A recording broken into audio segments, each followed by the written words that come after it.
I'm Bruce Hart, and I am playing Nelson Van Eddy in Old Dogs and New Tricks.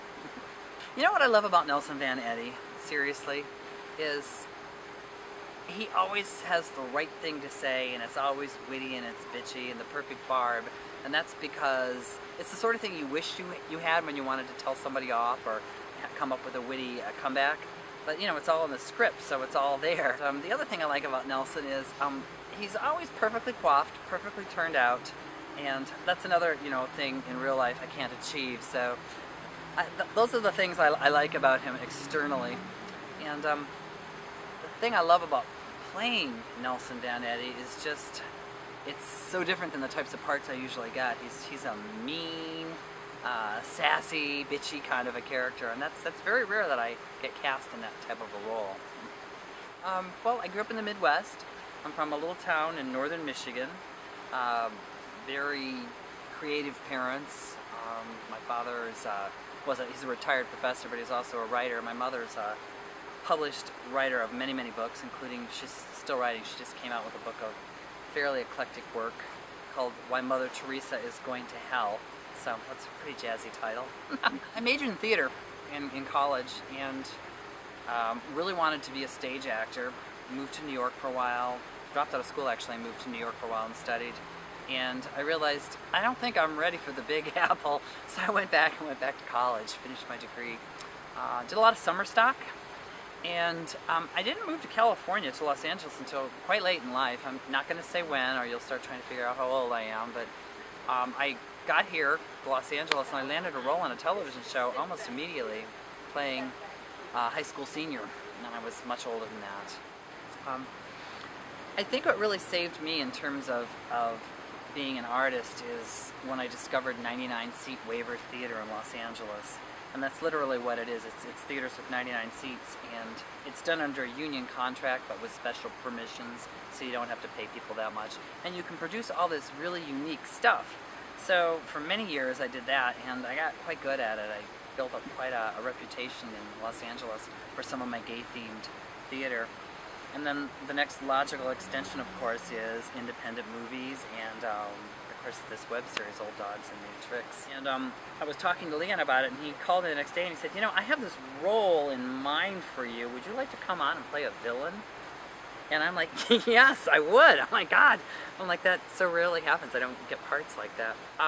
What I like about the show is all the layers are there for the characters, and it really does do an excellent job of delving into men over 40 plus, and some of their challenges. And what I like is no other show does this. In fact, I've been in other productions, particularly gay-themed productions. There's always a big emphasis on the younger characters, and the older characters are usually just throwaway characters where to feed lines to the young hot stars. So I'm going to relish every moment of playing Nelson Van Eddy. Well, I know for me, because I kind of joined the first season when it was in progress. All the old dogs had already worked together and they'd all known each other, and I was kind of essentially coming in for a 2-episode character that you weren't going to see again. So I like to joke. I say I'm like Joan Crawford, and it kind of is true. I'm very old school. I'm super prepared. I mean, I knew everybody else's lines. I read all the scripts. I had several choices of outfits, and I came in prepared to do this, do my little 2-episode turn. And I didn't have very many lines. I just showed up, basically trashed Nathan, and got out of there. What I was impressed with, though, was how all the other characters have such unique personalities and how well they all worked together. And of course, I was a little nervous coming in because they're all established characters, and then there's who's this mean bastard coming in and trashing the main character. Moving on to season 2, I was just so flattered that there was a public reaction, I believe, to my character. People liked Nelson Van Eddy. One guy said I was a lot like Nellie Olson on Little House on the Prairie. Which is funny because I was channeling that actress, Allison Arngrim, to a degree. Anyway, Leon Accord decided to bring my character back, and wow, what a treat. And there's a much bigger story arc for my character. And what I like about season 2 is we've really opened up. You know, of course there's more money for season 2, but you know, lots more coverage, more sets, just a lot more opportunity to, especially with my character, to explore who he is. and I'm hoping I'm back for season 3.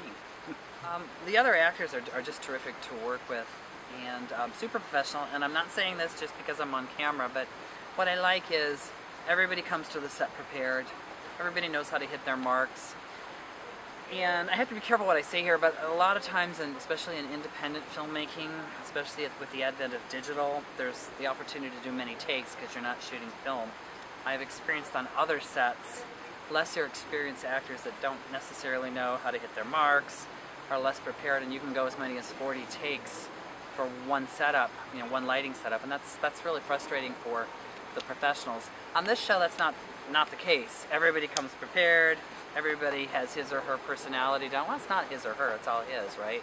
Everybody has his character down pat. So it's really a treat to work with such professionals. Oh, the crew. Yes. In fact, I say this often, but not on camera. That, it's the crew sometimes I think that has the toughest job. There's so much work involved. Setting the lights just right, capturing the moment, not missing something, and of course, they're always on. The actors get little breaks here and there. The crew pretty much doesn't get a break. So one rule I've learned in filmmaking and independent productions is just in general, be nice to the crew. Be nice to them. Be nice to everybody and always say thank you. And I don't know if people notice or not, but I always say thank you when I'm on the set. It's very important to remember how hard people work. Well, I think, I'm enjoying exploring playing this mean character, and what I want to do, if I get to stay in it through season 3, is show that mean characters have other sides. Maybe make him a little more three-dimensional as we move on. And that happens a bit in season 2 already with my character. There's another side to Nelson Van Eddy. I'm also, you asked, the question was what I hope to get out of this. It's already happening. I've gotten other work. I've worked so much this year. I just booked another independent film.